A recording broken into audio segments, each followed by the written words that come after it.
Maoist అగ్రనేత మాడ్వి Hidma encounter దేశవ్యాప్తంగా సంచలనం సృష్టించింది. హిడ్మా నేల కొరగడాన్ని మావోయిస్టులపై పోరులో పెద్ద విజయంగా కేంద్ర ప్రభుత్వం అభివర్ణించింది.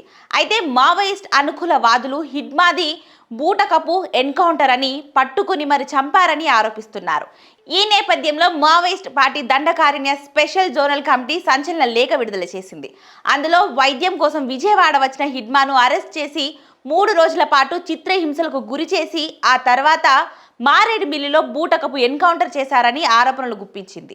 ఇది కేంద్ర హోంమంత్రి అమిత్ షా ఆధ్వర్యంలో జరిగిందని మావోయిస్ట్ పార్టీ తీవ్ర వ్యాఖ్యలు చేసింది. అంతేకాకుండా హిడ్మా హత్యలో దేవ్జీ అలియాస్ తిప్పిరి తిరుపతి హస్తం ఉందన్న ఆరోపణలను ఖండించింది.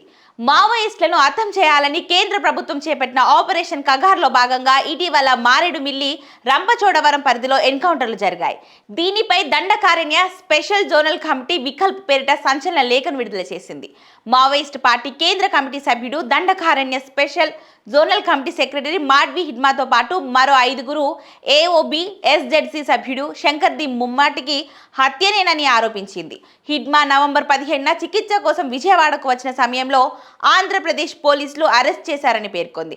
ఆ తర్వాత 3 రోజుల పాటు చిత్రహింసలకు గురి చేశారని, అనంతరం నవంబర్ 18న హిడ్మాతో పాటు ఆయన అనుచరులను ఎవరికి అనుమానం రాకుండా అల్లూరి సీతారామరాజు జిల్లాలోని మారేడుమిల్లి అడవి ప్రాంతంలోకి తీసుకెళ్లి ఏపీ పోలీసులు హతమార్చారని సంచలన ఆరోపణలు చేసింది.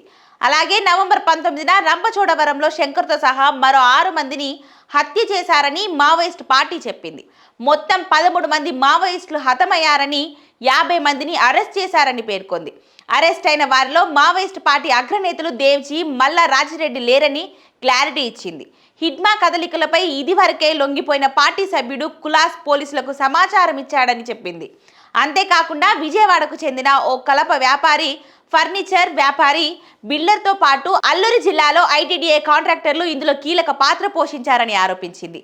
ఇది ఏపీ పోలీసులు చేసింది కాదని, కేంద్ర రాష్ట్ర ప్రభుత్వాల ఇంటెలిజెన్స్ ఏజెన్సీల జాయింట్ ఆపరేషన్ అని, దీనికి కేంద్ర హోంమంత్రి అమిత్ షా సూత్రధారని ఆరోపణలు గుప్పించింది.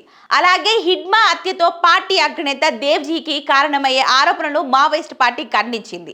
దేవ్జీ పోలీసులతో ఒప్పందం చేసుకొని మావోయిస్టులకు సంబంధించిన సమాచారాన్ని ఇచ్చారనేది అవాస్తవమని చెప్పింది. పోరాట వీరుడిపై నిందలు వేస్తున్నారని చెప్పింది. మావోయిస్టు పార్టీపై కుట్రలో భాగంగానే ఇలా చేస్తున్నారని మండిపడింది.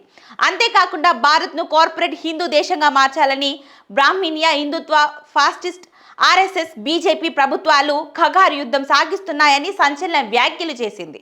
మావోయిస్టు పార్టీ సభ్యులు హత్యలపై వెంటనే న్యాయ విచారణ జరిపించాలని, దోషులను శిక్షించాలని డిమాండ్ చేసింది.